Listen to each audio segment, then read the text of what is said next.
সংসারে মিল মোহাব্বত সবার মধ্যে থাকলে সংসারটা স্বর্গ মনে হয়। আর যদি সবার মধ্যে ভালো সম্পর্ক না থাকে তাহলে ওই গানটা মনে পড়ে, সংসার আমার ভাল লাগে না, সংসার বিষের বড়ি। এটা দীর্ঘদিন পর আমি সংসারে আবার কামব্যাক করেছি। বিগত 1 মাস আমি ছিলাম বাবার বাড়ি, দেন এখানে চলে আসছি। আজকে প্রথমবার রান্না করছি, সংসারটাকে আবার একটু নতুন নতুন ফিল হচ্ছে।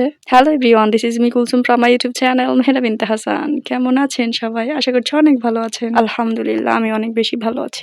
অনেক দিন ঘোরাফেরা করার পর আজকে রান্না করছি গাটি কচু দিয়ে পাঙ্গাস মাছ, আমার পছন্দের একটা তরকারি। দীর্ঘদিন রান্না না করলে আমার মনে হয় কি আমি অনেকটা ব্যালেন্স ভুলে যাই, অনেক ভয়ে ভয়ে থাকি।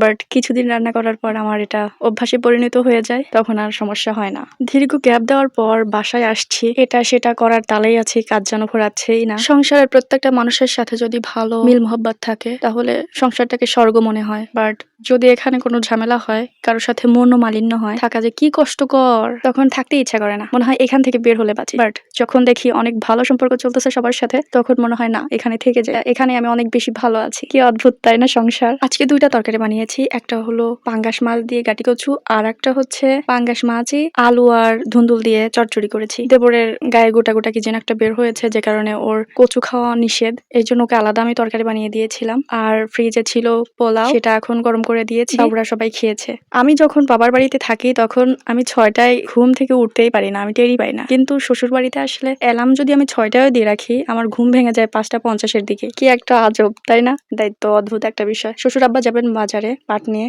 বিক্রি করতে, আজকে মেবি প্রথমবার পাট বিক্রি করতেছে, ঘরে আছে। আব্বা যেদিনই পাট বিক্রি করতে যায় ওই দিনই জিলাপি নিয়ে আসেন। পাট বিক্রি করতে গেলেই বুঝবো যে আজকে জিলাপি আসবে এই বাসায়। আমাকে 4 পিস দিয়েছিল, আমি 2 পিস খেয়েছি, বাকি 2 পিস বাবুদের দিয়ে দিয়েছিলাম। আমার গরম জিলাপির থেকে ঠান্ডা জিলাপি অনেক বেশি পছন্দ। তারপরে শুরু হয়ে গিয়েছিল বৃষ্টি, এর মধ্যে আমার বাসায় থেকে কল দিছিল, একটু বাইরে যেয়ে কথা বলে আসলাম, ঘরে একটু নেটের প্রবলেম আছে। দেন আমি খাওয়া দাওয়া করতে বসছি, সকালের নাস্তা। আমার খুবই পছন্দের একটা তরকারি পাঙ্গাস দিয়ে গাটি কচু। এই তরকারিটা হইলে আমি আর অন্যদিকে তাকাই না। নরমালি আমার চচ্চড়ি অনেক বেশি পছন্দ, বাট এটার থেকে কম। বাজার থেকে আব্বা আসার সময় একটা ব্রয়লার মুরগি নিয়ে আসছে, সেটা এখন আর কাটিনি, ফ্রিজে রেখে দিয়েছি। কেন জানি মাছ মাংস আমার একটু কাটতে ইচ্ছা করে না, এটা পরের দিন কেটেছিলাম। আর রাতের বেলা রান্না করেছিলাম আলু দিয়ে ডিম ভেজে, সেটা পিস পিস করে। এটা খেতেও দারুণ মজা লাগে।